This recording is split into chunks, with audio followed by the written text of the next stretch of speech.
everyone, thank you so much for tuning to my channel. I am Valery Molone, motivational speaker and a life coach.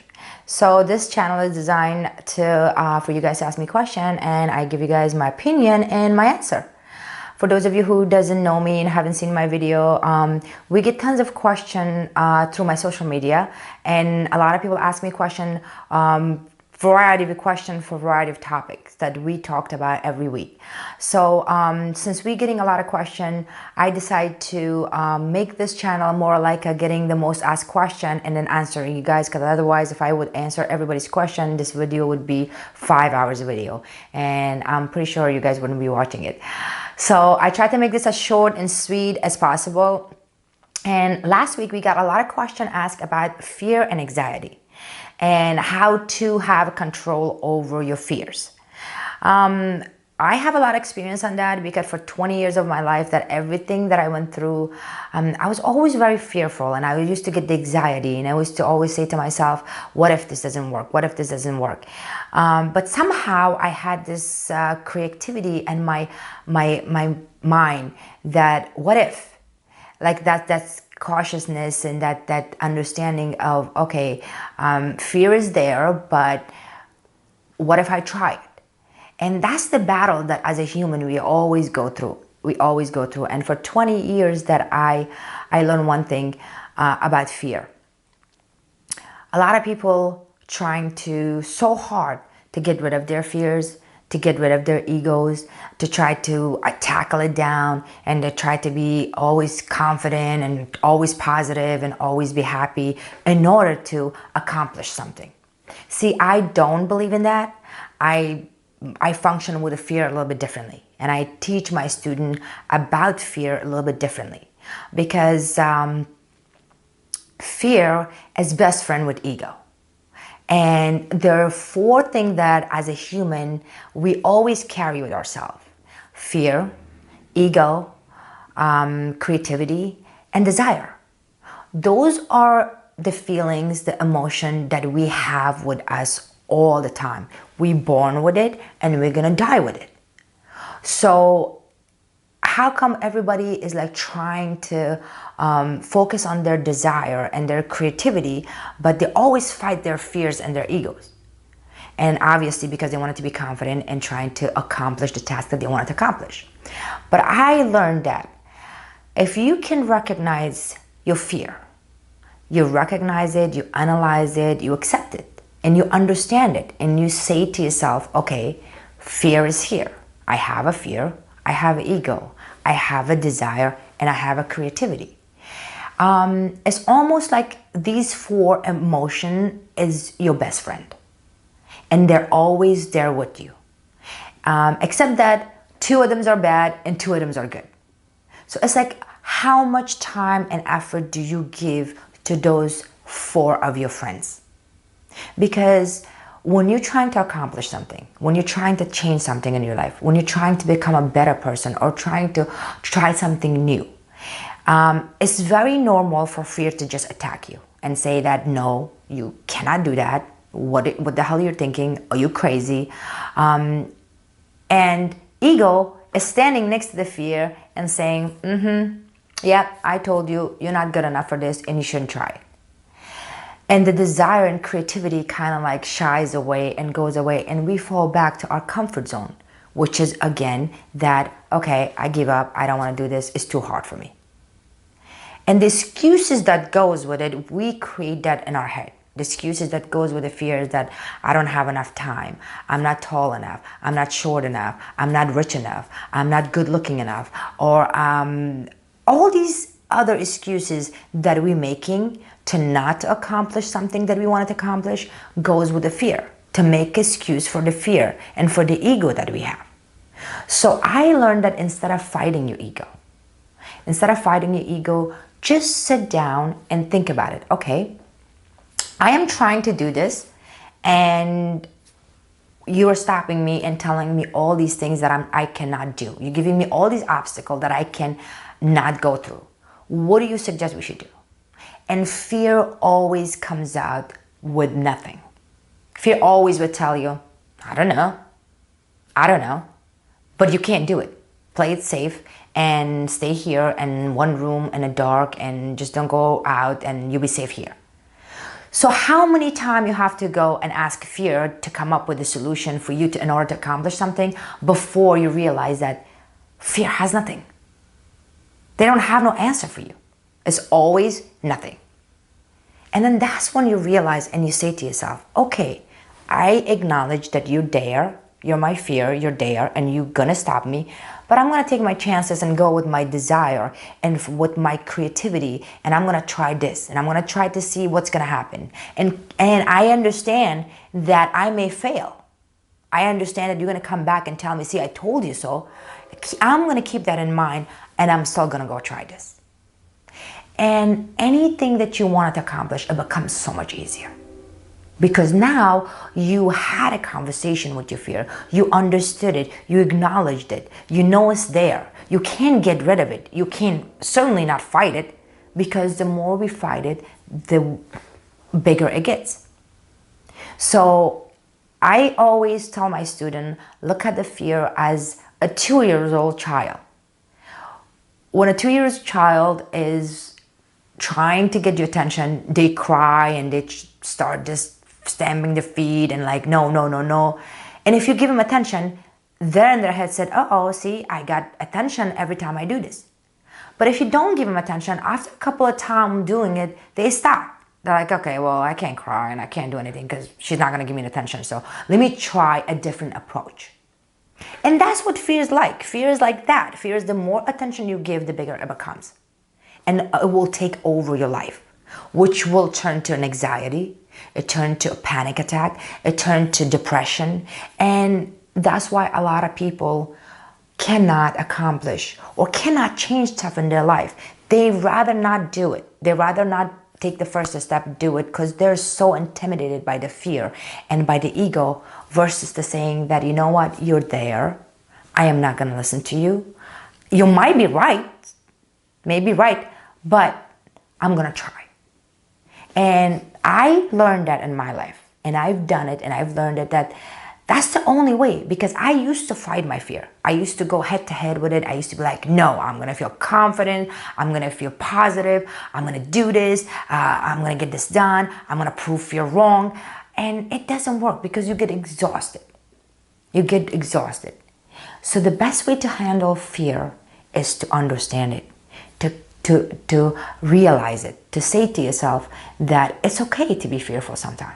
Because think about it, not all fears are bad. Not all fears are bad. A fear of not driving 200 miles an hour in the highway, not to get in a car accident and God forbid die, that's a good fear. It's protecting you. A fear of not injecting heroin in your arm because you might die, it's a good fear. So knowing that what part of the fear we can give attention to and what part we cannot. If you can differentiate that and completely ignore your ego, because ego is just a best friend and a horrible friend and sitting next to your fear and just keep speaking for your fear and keep reminding you, look, you can't do it. I told you. Every time you fail, your ego reminds you, yes, I wanted it. I wanted to get it done. You didn't do it the way I said it, and you fail again and again. And when are you going to stop? And when you're going to stop and give up on your desire and give up on your creativity and just sit down and not do that. And that's why human being is stuck in one place. They can't move. They're so afraid trying new stuff. They're so afraid to move on. Whether it's like you want to better your relationship, whether you want to get in shape, whether you wanted to move to another place, whether you wanted to change your career, whatever, whether it's a small change or a big change, you always have to remember these are the two things you always gonna battle with. And who's gonna win the battle is your decision, your thinking of understanding that which way am I gonna go. I've done this before, because if I don't go and grab this and make this change, I know what's there. I know what fear wants me to do, just to sit down and do nothing. And even if you have a little doubt in your head, try your desire, try your creativity. You know fear is always going to be there. You can always come back to that. He's not going to go nowhere. He's just sitting there waiting for you to fail. So every time you get fearful, every time you get an anxiety, every time you have a panic attack, and any change that you want to do in your life, you should say to yourself, I'm going to analyze this. I'm going to wait for it. I'm going to see how much fear can take me down. And a lot of people ask me, well, what if you get to that stage and how you do? What if you feel sad? What if you feel, when you fail, what do you do then? Then you give yourself a time. Then you give yourself a time. And because all of these fear, ego, desire, creativity, all of this is energy. Energy coming from your body. It has to be out. Everything has to be out. So if you don't use it, this energy, and something productive and something that is good for you, it will do its job, except that it will go someplace else. So if you feel sad, it's okay to be sad. If you feel like crying, it's okay to cry. If you feel like disappointed, it's okay to be disappointed. There's nothing wrong with that. You can't push that feeling under the rug and say, well, I'm not going to be upset about this. I'm not going to miss him or her. I'm not going to cry over this. I'm not going to just do it. Except that give yourself a time. And give yourself a time that, okay, I'm going to do this 10 minutes or 15 minutes or even 20 minutes or even for a day. But after that, I'm not going to do this. I'm going to put it aside and I'm going to forget about it and I'm going to move on with my life. And I'm going to hang out more and I'm going to believe more my desire and my creativity. And that will give you a balance. Because a lot of people talk about balance, well, how you balance your life. Like I said, if these 4 feelings that we have in our body, and it comes, it's energy, and it has to come out of your body, it has to do something. Think about it. Fear and ego, desire and creativity. You have to give it enough attention for both. You have to analyze both. Because if you're always positive and positive and positive, it goes like this. Or if you're still always negative and negative, it goes like this. It's not a balance. So in order to balance yourself, you have to understand both of it. You have to understand that it exists, that you're feeling it. And that's why a lot of people drink and take drugs and medicate themselves to kill that fear feeling. And then it never goes away. It never goes away. And all you're doing is that drinking more and more because your body get immune to it. So you're drinking more alcohol, you're taking more pills, you're smoking more, or whatever you're doing in order to keep killing that feeling of, oh, I'm so scared because I'm so fearful. And you shouldn't.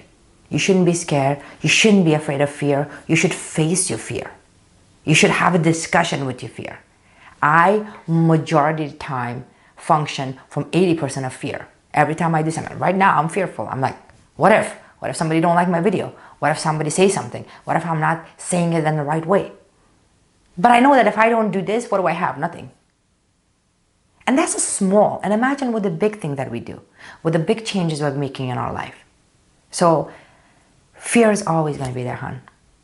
It always will tackle you down. It always feeds you negative. But you are the one to say, I am sick and tired of hearing you. Sit the fuck down. I will go try this. If I fail, I know you're going to tell me I told you so. Me and you will always be there. You are not going to go nowhere. So that's how I handle fear. And that's worked for me. Majority of the time, that's how it worked for me. Because I literally, like a crazy person, I sit down and I have a conversation with my fear. And I'm like, okay, let's go. What are we going to do? I'm going to try something. I'm bored. I'm going to try something new. What do you have to tell me? Nothing. What do you want me to do? Nothing. Okay, so guess what? I'm going to leave you nothing and I'm going to try this. Because if this doesn't work, I always have you. And that makes me function in my life. And that makes me make a better decision. And that gives me confidence. And that gives me more of love for myself and understanding for myself that I know I'm not going to kill myself over something. I know that if I fail, it's okay because I can get back up again, because I can do it again. And I don't ignore it. I don't ignore my feel. I don't ignore my ego. My ego is always there and tells me, yeah, well, you know what? You should do better than that. You should make more money. You should look more better, or you should be with a better person. Ego is like that leech just sucking your blood. It never gets enough. It keeps wants to feed him and feed him and feed him and feed him. You're never going to be good enough for your ego. You always want something. I don't care. You can win $1 million. Your ego is going to say, well, we should have won $1 billion. So when you have those type of feeling, when you go through that and you understand it and you break it down, fear slowly will fade away. It will always be there with you. It never goes away, but it will fade away. And your confidence and your desire and your creativity will get stronger and stronger and stronger. So that's how it worked for me. And I hope this will work for you guys. Try it. Try it. Try it. Literally sit down and have a conversation with your fear and ego and see what the answer is. I love to hear from you guys. I love to hear from you guys what you think of fear and how do you handle fear, or how do you not handle fear. So I hope this helped you guys. It helped me, and I just wanted to share it with you guys. Thank you so much for watching. If you like this video, please like below, subscribe, tell a friend, visit my website. I write a lot of blogs about all type of topics, and if you have any question, send me a question and I'll make sure that I will answer. Thank you so much for watching. Till next week, have a wonderful week and stay safe. Bye.